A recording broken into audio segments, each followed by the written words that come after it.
Hey, welcome to the Ed Bartow Show here today. It's just me today, I was just sitting back thinking, was pondering all through the week about what I was going to talk about, what I was going to say. Well, I want to come to y'all because I want to show you a little parable about this dude's house is the only house standing in a 2 to 3 block radius all around his home. My entire block is burnt down, but God saved my house. Why are all of my neighbors, why are they in the middle of 2 burnt down blocks? There's one house standing, and that's mine. I just want to ask you guys, what do you think about that video? I mean, you can view it in a few different ways, but one way I want to show you is in life, what the things that we do to each other, the things we blame each other for, the things that hurt us in the past and everything, we're getting too busy wrapped up in ourselves and don't know how to reach out for help or nothing like that. And this dude is crying, saying that he was blessed and everything. Now, that may be the case that he was blessed and spared his home. I'm not saying he wasn't, but what about if the only reason the Lord spared his home is because he was showing him the kind of hell he caused, around everybody and through his life, that maybe he wanted to show him the hell that he caused others. Now, I'm not saying that that's what happened, but you got to think about it in both parables. Like I said, one way is to think like that. Another way is to say that he was blessed, he was spared, he still got a place to stay, as long as he keep believing in God and everything.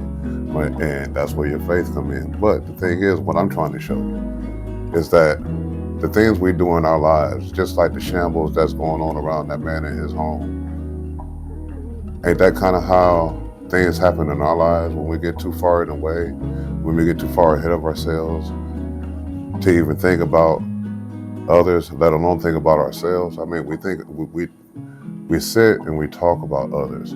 We put and point the blame on everybody else. I mean, we got trauma in ourselves. I remember this little boy. And when I say I remember this little boy, because I grew up with him, let's say his name is Charles. I knew him as a little kid. I seen him from the time he was coming up from 7 years old to the age of 12. And the life that little boy lived, it was hell on him. And he didn't know how to pray. He didn't know what was going on. He was bullying his sisters at first and everything. Everybody was bullying him. But he always stood out and never would take nothing from nobody. He was silent. He might not say nothing, but he lashed out. Now, over the years, he had to become his sisters and brothers' protector. Stealing for them to eat, making sure that they got something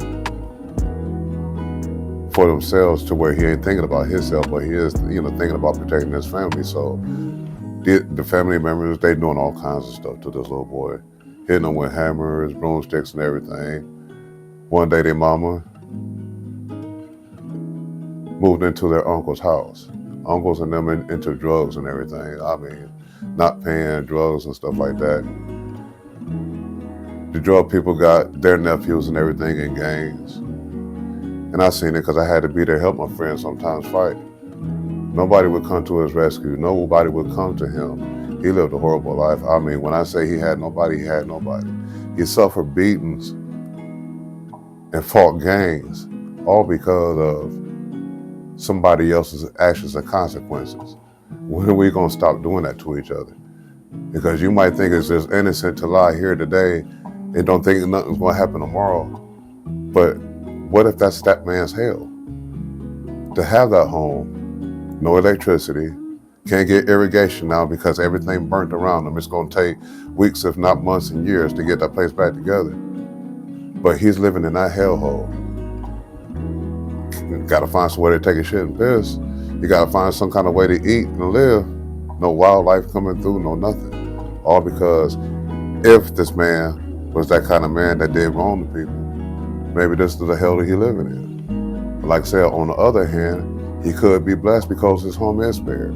Maybe he has a generator. Maybe he has backup power and everything. And what if he was meant, like somebody, mentioned to me, saying that, what if he was there to help build the community back? Maybe so. But see, this is where this is an opinion-based show. Nothing's factual, nothing's actual. It's just we need to wake up and start looking at life a different way. Because if we don't, we stay stagnated in the mind. That's like water that's not moving, water you can't drink. It's like you remove the salt from it, and here it is. Everything else, algae and all that kind of stuff built up in it. That's the way we are with our souls. We don't want to do what's right. We know what's right. We understand what's right, but we done got too selfish, too pig-headed. We don't want to listen. And I want to talk about how it took effect on that little boy, because that little boy was ready to give up. He done ran away from home, everything. And no matter what, had a good heart, still went back and tried to help and stay and do this, that, and the other. Age of 9, I don't know this for a fact. All I know is this little boy could have been raped by his uncle. Now, whether or not that's true, you're going to be having an old man versus a 9-year-old. So back then, nothing was really believable. You got your ass whooped if you told something like that. And that's where we got to change our ways. Instead of sitting up here on our phones, again, technology, I'm always going to say that because I hate technology. It's keeping us away from each other. They want to talk.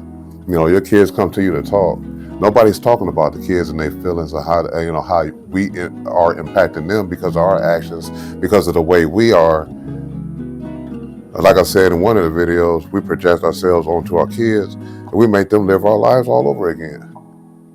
When are we going to wake up from that? We're going to still live in the same trauma because somebody did it to me, I'm going to do it to somebody else?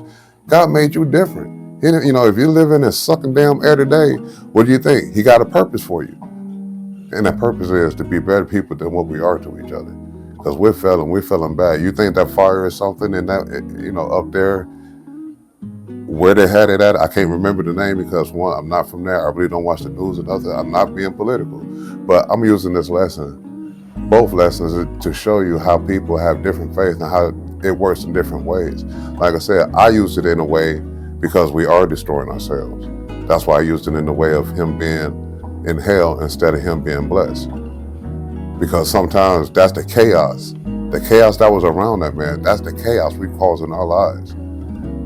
Then we're sitting here wanting to be pat on the back and pity party because we want somebody else to pick up the pieces to put us back on our feet. So we sit back and want everybody else to give us every damn thing. When we gonna get out of that mentality? And I'm talking to us adults because we're stupid, man. We're supposed to be setting examples and everything for the young. We're supposed to be showing them, what we're showing them is how big of an asshole we are. How more of a kid we are than they are. Sometimes I think they got all the damn brains because they do stay in the house away from all the fucking drama and chaos. Cheating and not relying on one another, not trusting, not understanding, but you want to go off on your own way of thinking instead of thinking outside the box. That's why I gave those 2 parables earlier. So you can think outside the box. Sometimes you got to stop and think about how your actions are affecting others. The Bible did say, do unto others as you want them to do unto you. Treat others how you treat yourselves. That's a law a simple law that was made up in the New Testament because we couldn't follow the first 10 commandments that he gave us. He's like our Father, just like we are to them. What he showed us is because he wants us to help get better, to be more loving, to be more understanding. But what we do with it, we turn around and shit on it, want God to save us every time we get in trouble, go back to doing the same damn bullshit. I mean, damn, come on. When y'all gonna stop chasing yourself around in circles, finally stop, surrender your life over to him so things can get better. Ain't no way we gonna do it. Without God, there would be nothing. None of us be sucking there today. So you gotta think about it and wake up. Life is short. Things is coming to an end. The way we are with each other now, hey, look, why you think he destroyed the world before we came along? Too much evil. Paying for prostitutes and all this kind of stuff. And I want to say that too, because how can you go to a movie theater or you watch porn on your phone, you a man? You're watching somebody else's daughter. What if that was your daughter that was on that site? Would you want everybody else watching them? But I want to say this. I hope and pray that everybody has a great day. Comment on what you do. Comment on what you think. Come talk about it. Leave an idea, let me know what you think. Show me the way you look at it. You know, we can sit and collaborate. We can talk all day long. But everybody said, let's make America great. So they say, the President Trump said, well, let's make America great again by believing in each other and becoming strong. I thank you for coming to the Ed Bartow Show. Have a beautiful and wonderful day. See you next time.